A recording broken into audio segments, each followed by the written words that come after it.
आप लाट साहब हैं, आप खेती नहीं कर सकते। और जिस किसान के घर में दूध नहीं पैदा हो सकता, उस व्यक्ति को किसान कहने का अधिकार नहीं है, वो किसान नहीं है, आलसी है। जब कोई आदमी हमारे दरवाजे पर आता है, हम मिठाई देखकर मुंह बनाता है, तब मैं उससे कहता हूँ घर के आए, कैसे मुंह शुद्ध हो जाता है और उस मिठाई को खा लेता है। हम कौन थे, क्या हो गए और क्या होंगे अभी, हम कहाँ थे और आज क्या हो और क्या होने की तैयारी है। आवाज भी नहीं गाँव में जो लोग अपनी खेती स्वयं करते हैं, जो लोग अपनी गाय स्वयं पालते हैं, जो लोग अपनी भैंस स्वयं पालते हैं, वो स्वस्थ है। आज कंपनी वालों का देखिए, कंपनी वालों ने एक घी है जिस पर लिख रखा है केवल पूजा के लिए, केवल पूजा के लिए, यानी उसको आप खा नहीं सकते। इसलिए भाइयों, कहा कम समझना ज्यादा।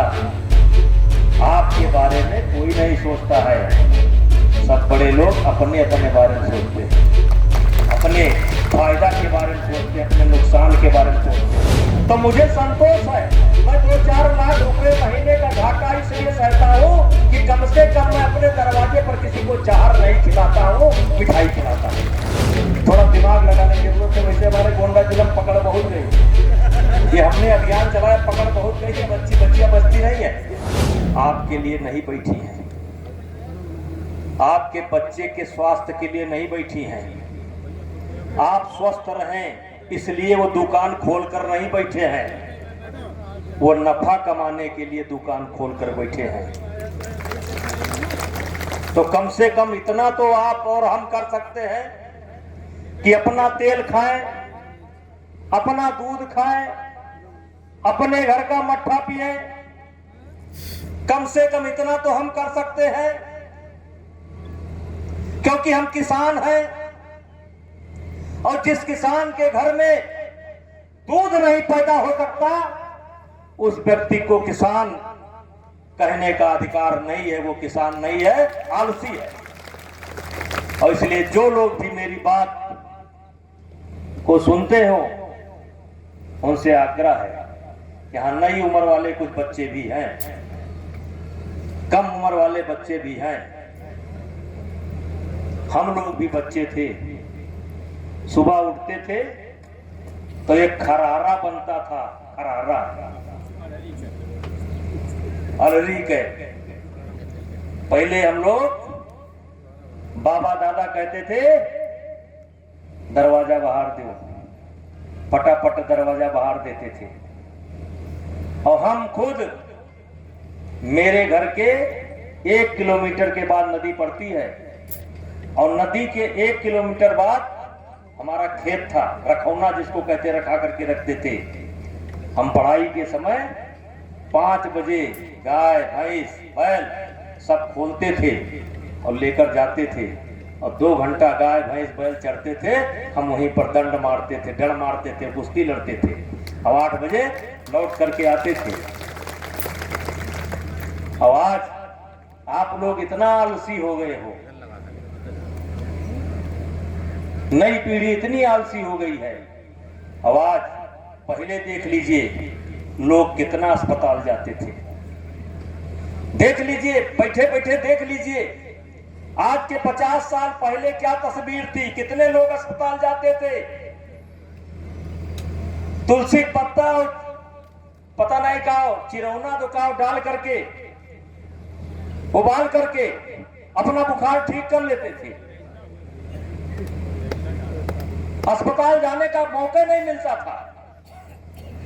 आज गांव गांव, घर घर कोई कमर लिए पड़ा है, कोई गांठ लिए पड़ा है, किसी को कैंसर है, किसी को ब्लड प्रेशर है, यानी कोई स्वस्थ ही नहीं है। आवाज भी नहीं गांव में जो लोग अपनी खेती स्वयं करते हैं, जो लोग अपनी गाय स्वयं पालते हैं, जो लोग अपनी भैंस स्वयं पालते हैं, वो स्वस्थ है। आज गांव में जाकर के देखो, 90-90 साल के यादव आपको घूमते हुए नजर आएंगे। हमारे इलाके में एक यादव मरा 120 साल का, जब वो मरा तो उसका लड़का 98 वर्ष का हो चुका था। जब वो मरे तो उनका लड़का 98 वर्ष का हो चुका था। तो इसलिए भैया हम आवे, उद्घाटन करें और आप भी हर्जा करें और कुछ आपको मिले ना, तो इस कार्यक्रम का कोई मतलब नहीं है। आप देखते होंगे हम मौका निकाल करके अपनी गाय के पास जाते हैं। आप तमाम लोग आते हैं, हमारे घर आते होंगे, आप देखते होंगे कि मैंने कितना पेड़ पालो लगा रखा है। आप देखते होंगे कितना भैंस मैंने पाल रखा है, कितना गाय मैंने पाल रखा है। हम भी घाटा सहते हैं, ऐसा नहीं है। कम से कम 4 लाख रुपए महीने घाटा सहते हैं। लेकिन जब कोई आदमी हमारे दरवाजे पर आता है और मिठाई देखकर मुंह बनाता है, तब मैं उससे कहता हूं घर के आए, कैसे मुंह शुद्ध हो जाता है और उस मिठाई को खा लेता है। आज ही की बात है, हरियाणा से कुछ लोग आए थे। आज रोज आते रहते हैं, हरियाणा से, मध्य प्रदेश से, बहुत दूर दूर से लोग आते हैं। आज जैसे हमारी मिठाई आई तैसे हरियाणा वालों ने मुंह बनाया। हमने कहा खा लो घर के आए, गाय के आए। पट से उन्होंने पूरा पूरा खा लिया। तो मुझे संतोष है, मैं 2-4 लाख रुपए महीने का घाटा इसलिए सहता हूं कि कम से कम मैं अपने दरवाजे पर किसी को जहर नहीं खिलाता हूं, मिठाई खिलाता हूं।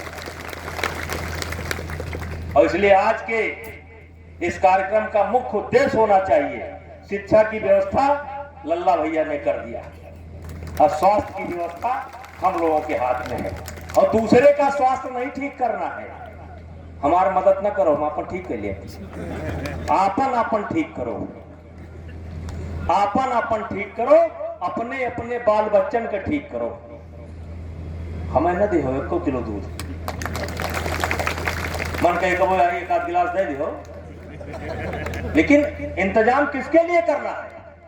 आपको अपने लिए करना है, अपने परिवार के लिए करना है।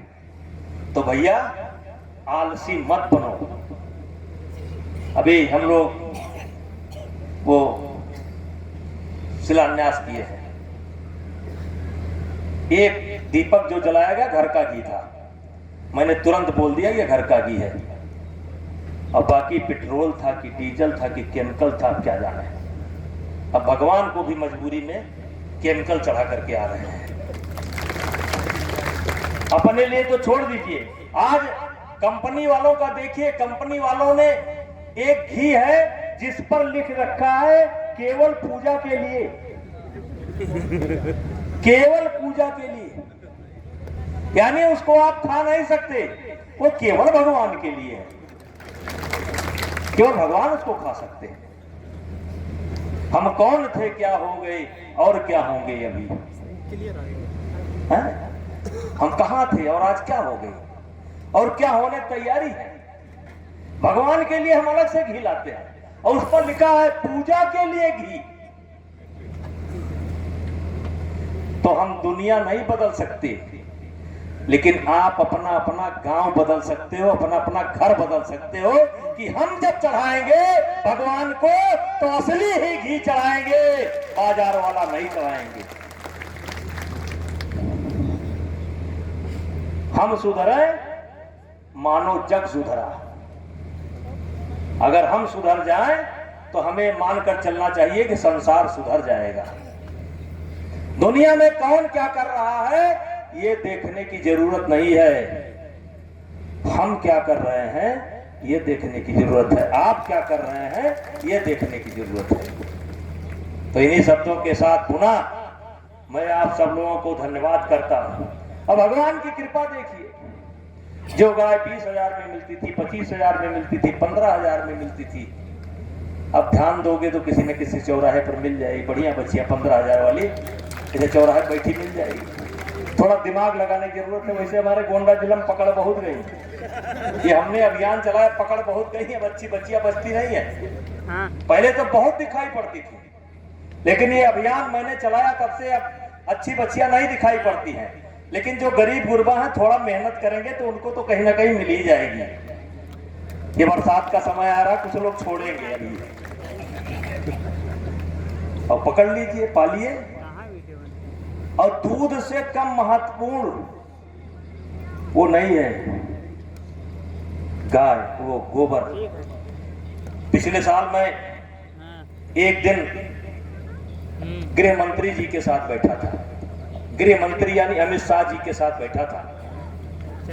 तो उन्होंने कहा कि नेताजी, हम सारा अपनी खेती गाय के पेशाब से करते हैं। हमने कहा आपके पास कितनी गाय होगी? उन्होंने कहा कि मेरे पास देसी गाय लगभग 100 है। देसी गाय लगभग 100 है और इन्हीं 100 गाय से हम पूरी अपनी खेती करते हैं। हम अपने खेत में कोई केमिकल नहीं डालते, कोई दवाई नहीं डालते, कोई खाद नहीं डालते, केवल गाय के पेशाब से और उसके गोबर से हम खेती करते हैं। फिर हमने पूछा कि अगर आपने 100 गाय पाल रखी है तो दूध क्या होता है? तो उन्होंने कहा हमारी पत्नी ने अपने इलाके के कुछ कमजोर बच्चों को गोद ले रखा है। हम चिन्हित करते हैं कौन से गांव में कितना कमजोर बच्चा है और हमारी पत्नी रोज मावा बनवा करके, मावा मतलब खोआ बनवा करके डेली उन बच्चों को पहुंचाने का काम करती है, डेली जाता है। वहीं से प्रेरित होकर के हमने भी कुछ बच्चों को गोद लिया, आज उनकी सेवा सुषमा करता है। तो भाइयों, अमित शाह अपनी खेती कर सकते हैं, ब्रिजभूषण सिंह अपनी खेती कर सकते हैं, लेकिन आप लाट साहब हैं, आप खेती नहीं कर सकते हैं। नहीं, भारत का गृह मंत्री दूध पैदा कर सकता है, मोदी जी गाय पाल सकते हैं, सांसद जी गाय पाल सकते हैं, अब आप नहीं पाल सकते हैं। इसलिए भाइयों, कहा कम समझना ज्यादा। आपके बारे में कोई नहीं सोचता है, सब बड़े लोग अपने अपने बारे में सोचते हैं, अपने फायदा के बारे में सोचते हैं, अपने नुकसान के बारे में सोचते हैं।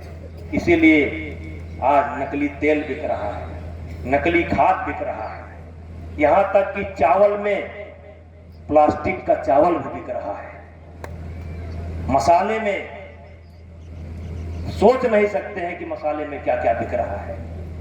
तो भैया, आज के इस कार्यक्रम का लाभ तभी होगा कि जितने लोग आए हैं वो कम से कम इस बात पर ध्यान दें और अपना खाना पीना शुद्ध करें, अपने बाल बच्चों की चिंता करें। इन्हीं शब्दों के साथ पुनः आप सभी लोगों को और वेंकटेश मोहन जी को, सालदेन मोहन सिंह जी को, संजय सिंह प्रधान जी को और इनके सभी सहयोगी टीम को मैं अपनी तरफ से धन्यवाद देता हूं और उम्मीद करता हूं कि आज के इस कार्यक्रम का असर पढ़ाई से लेकर स्वास्थ्य दोनों क्षेत्रों में पड़ेगा। इन्हीं शब्दों के साथ बहुत बहुत धन्यवाद। बोलो भारत माता की, भारत माता की।